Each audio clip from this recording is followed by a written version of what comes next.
is actually famous because Filipinos used to have this practice of offering eggs to the nuns to ask for good weather. Oh, perfect. Have you ever heard of that? A lot of people do that even today. Yes. For a party, you know, you or offer a wedding, eggs. if you're having an outdoor event, you offer eggs to this place. I have asked, you know, what does the eggs have to do with it? But I guess it's, you know, a belief thing for religion, and it would have to be really the history that has to do with Saint Clare's name. Oh, okay.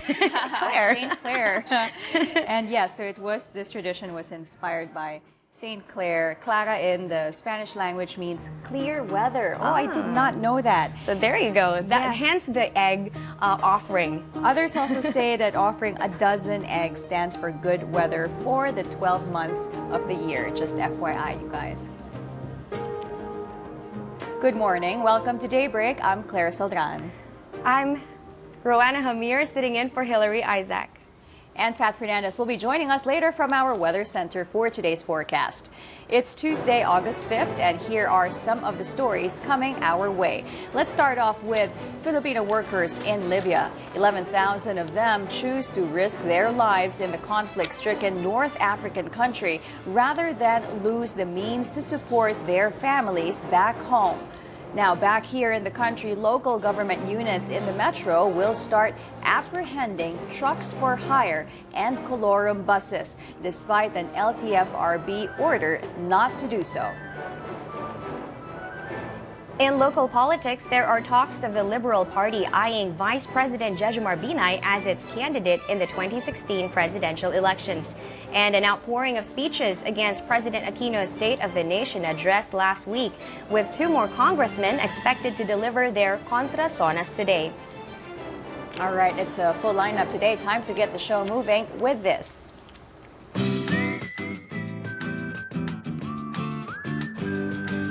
Do you ever feel like as if you're losing a good friend every time you finish reading a really good book? According to Time Magazine's Annie Murphy-Paul, that usually happens after you go deep reading.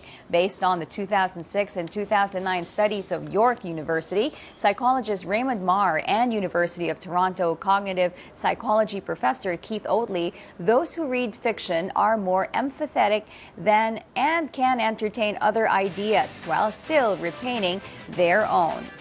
An article from Elite Daily explains readers are probably the better people, as they have somehow seen life and the world through the perspective of others. The article also states that readers don't just talk to you, they speak to you. They don't just get you, they understand you, and they're not just smart, they are also wiser. Would you call yourself a bookworm? No, definitely not. But when there is a good book out there, I will, I'll get into it. I think I was when I was younger because I'm an only child, so definitely I had no one really to talk to that wanted to talk about the things I wanted to talk to. So yeah, for me it was learning a lot vicariously by reading books. Right, and it's interesting because when you're reading something, it's just all words, and it really allows your imagination to run free and go wild. And it's great practice too for comprehension. Right, that's true. Yeah. That's true. For people who have ADD or who think they have ADD, read some books. Yes. It might help.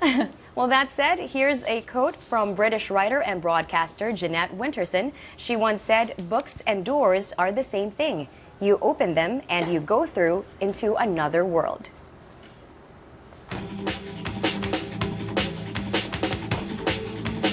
Charlie Nazares of the MMDA Traffic Metro Base does a road check for us this minute. Magandang umaga, Charlie. Magandang umaga sa iyo, Miss Claire. At sa mga oras na ito, unahin muna natin ang lagay ng traffic sa may EDSA southbound. Nagkakaroon na rin po tayo ng moderate to slow moving simula dito sa may 11th Jamboree hanggang makarating naman sa may White Plains sa Rochester. Pagkakit ng Ortigas flyover, light traffic yan hanggang makarating sa may Shaw Boulevard. Subalit after ng Shaw Boulevard ay muli tayo makakaranas ng moderate to slow moving all the way to Buendia. Papasok naman ng Makati Business District. Northbound lane naman ng EDSA Park Avenue towards Tramo ay moderate traffic yan at muli tayo makakaranas din dito sa may Malibay hanggang sa may Mantrade ay moderate traffic yan. Light traffic na tayo dito sa may Pasay Road hanggang makarating na sa may Cubao all the way to Monumento Circle. Samantala dito naman sa may C5 at Katipunan, ang southbound lane ng Katipunan simula po dyan sa may Old Balara ay moderate to slow moving na yan all the way to Aurora Katipunan Service Road. Ang flyover naman light traffic yan hanggang dito sa may Ortigas.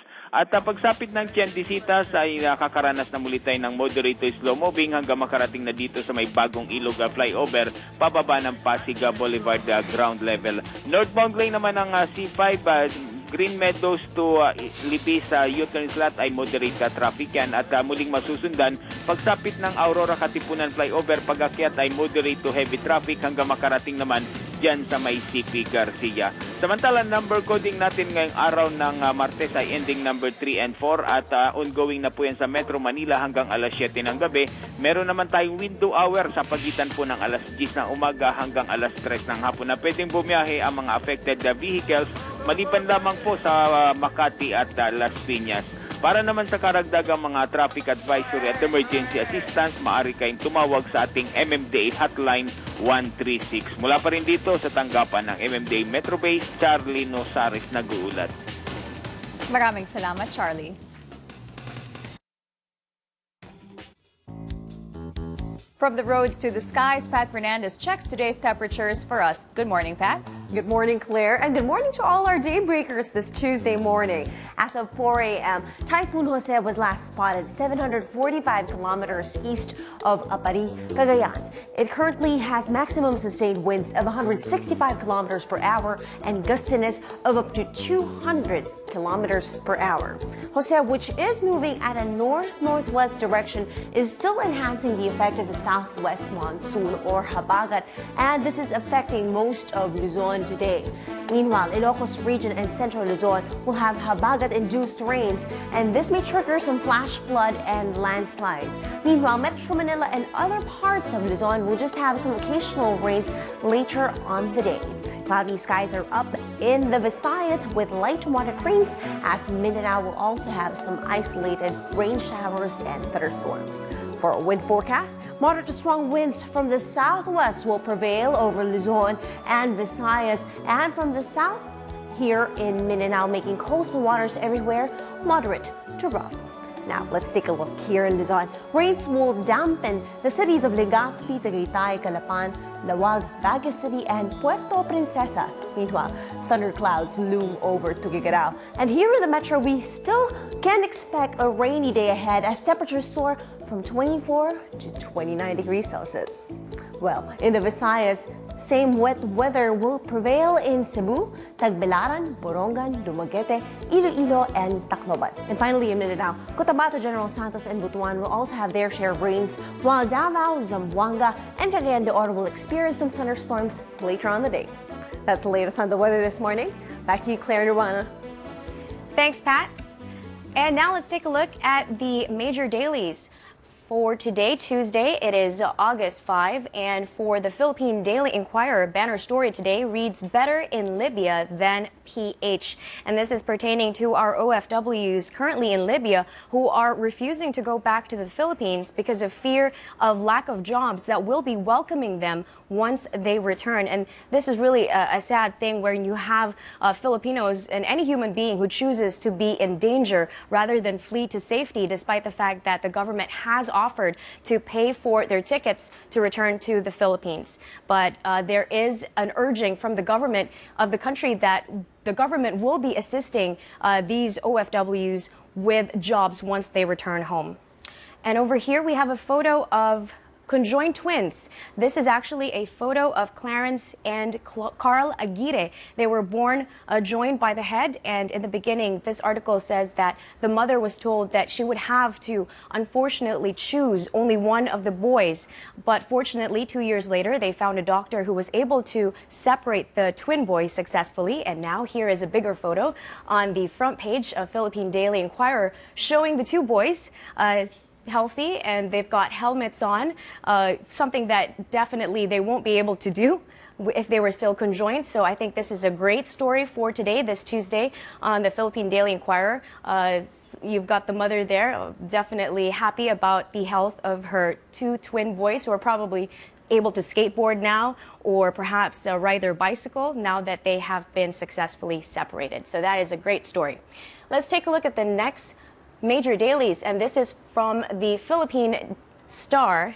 Reads Noise LP adopting Binay question mark. So there are currently talks of the Liberal Party of President Aquino that might be adopting Binay for the upcoming elections as a candidate. Now, according to Vice President Jejomar Binay, he was approached in a casual conversation that they are considering adopting him for the elections, but there have been no formal discussions as of yet. And here we have a photo of an event that occurred just yesterday, actually, and this was in Makati at the Glorieta Activity Center. You see here President Aquino assisted by Vice President Jejomar Binay for the ribbon-cutting ceremony, and this was for the opening of History and Her Story, a photo exhibit commemorating, of course, the former President Corazon Aquino.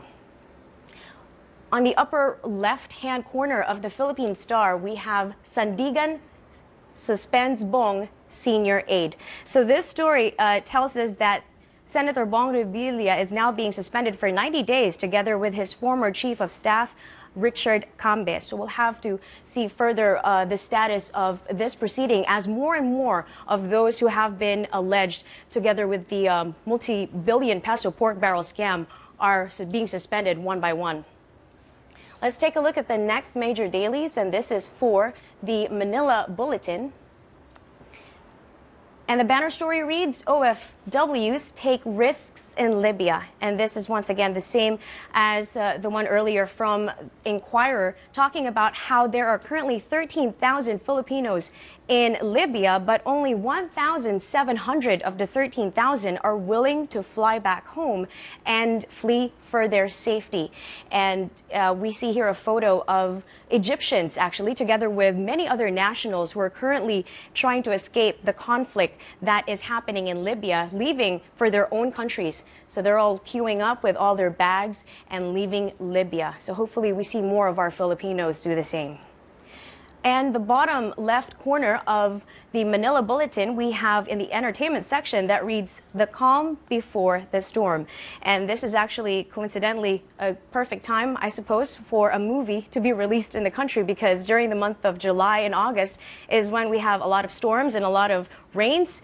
And if you look at the picture, you probably won't recognize him, but that is actually the Lord of the Rings star, who usually we see as a dwarf. He plays dwarf Prince Thorin in Lord of the Rings, but he is unrecognizable with his cleanly shaven face and short hair. And if you're a big fan of Lord of the Rings and want to see the Prince Dwarf Thorin as a normal adult human being of average height, then Into the Storm is a must-see movie for this week. I believe it is released in cinemas by August 7. That is Thursday. And bottom part of the Manila Bulletin reads, China quake toll rise to 398. So yesterday we read in the banner stories that the death toll of this Chinese earthquake that occurred yesterday was at 150, and now it has risen to almost 400, and hopefully it stops at 398. It was a 6.3 magnitude earthquake that occurred in the southwestern part of China in the Ludian County of Yunnan province. Let's take a look at the next banner story for the major dailies, and this is from the Manila Standard today. Reads, Ampatuan ex-aide bears 50 million peso payoff.